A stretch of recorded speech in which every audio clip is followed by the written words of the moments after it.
சற்று முன் கிடைக்கப்பெற்ற மிக முக்கியமான செய்தி ஒன்று வெளியாகி உள்ளது. திராவிட முன்னேற்றக் கழகத்தின் மிக முக்கியமான நிர்வாகிகள் வீட்டில், பண்ணை வீட்டில் தற்பொழுது துணை இராணுவ படையினர் சோதனை நடத்தி வருகிறார்கள். ஏனென்றால் ஜம்மு காஷ்மீரில் இருந்து தப்பி ஓடிய பயங்கரவாதிகள் சென்னையில் இருந்துதான் ஸ்ரீலங்காவிற்கு சென்றார்கள் என்ற தகவலை கண்டுபிடித்திருக்கிறார்கள்.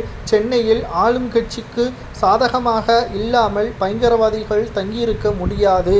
ஏனென்றால் தற்பொழுது இந்தியாவிற்கும் பாகிஸ்தானிற்கும் இடையே மிகப்பெரிய அளவிலான பிரச்சனை நடந்து கொண்டிருக்கிறது. அடுத்த அட்டாக் தமிழகத்தில்தான் நடக்கும் என்றும் கூறப்படுகிறது. திமுகவை இதற்கு உதவினால் என்ன தண்டனை கொடுக்கலாம்? நிச்சயமாக இதற்கு முன்னால் தமிழகத்தில் இருந்து கைது செய்யப்பட்ட பிரபல போதை மருந்து கடத்தல் மன்னன் ஜாபர் சாதிக் அவர்களும் திமுகவில் மிக முக்கியமான பொறுப்பில் வகித்தவர்தான். திமுகவில் மிக முக்கியமான பொறுப்பு வகித்தவர் இந்த வேலையை செய்தவர் என்று ஏற்கனவே திமுகவிற்கு தெரிந்தாலும் அவருக்கு உதவியாகத்தான் உதயநிதி இருந்தார் என்பதும், அவரது தயாரிப்பில்தான் அவரது மனைவி ஒரு படத்தை இயக்கினார் என்பதும் குறிப்பிடத்தக்கது. தற்பொழுது இரண்டாவது மிகப்பெரிய அளவிலான செய்தி, பயங்கரவாதிகள் பதுங்கியிருந்தால் நிச்சயம் திமுகவினர்கள் உதவி இல்லாமல் இருக்காது என்ற தகவல் சமூக வலைதளங்களில் வைரலாக பரவி வருகிறது. இது உண்மையாக மட்டும் இருந்தால் நிச்சயமாக திமுகவின் ஆட்சியவே ஜனாதிபதி அவர்களால் அவசர சட்டம் கொண்டு வந்து தமிழகத்தில் திமுகவின் ஆட்சியவே கலைத்து விடலாம் என்றும் பலரும் கூறி வருகிறார்கள்.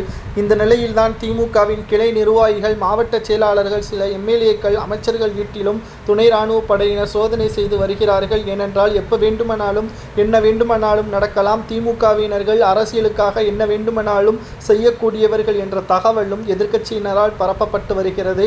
உங்களது கருத்துக்களை கூறுங்கள். தேசத்திற்கு எதிராக இருப்பவர்களுக்கு என்ன தண்டனை கொடுக்கலாம் என்பதை மறக்காம கமெண்ட் வாயிலாக கூறுங்க.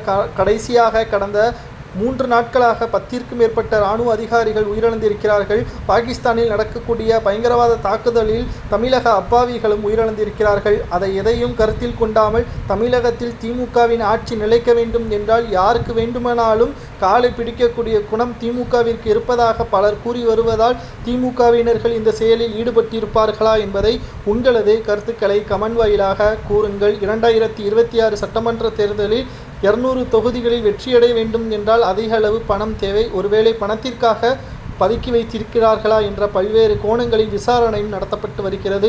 இதன் உண்மைத்தன்மை இன்னும் ஓரிரு நாட்களில் வெளிச்சத்திற்கு வந்துவிடும். உண்மையாக இருந்தால் என்ன தண்டனை கொடுக்கலாம் என்பதை மட்டும் மறக்காம கமெண்ட் வாயிலாக கூறுங்கள். இது போன்ற செய்திகளை உடனுக்குடன் தெரிந்து கொள்ள சப்ஸ்கிரைப் மட்டும் பண்ணிருங்க.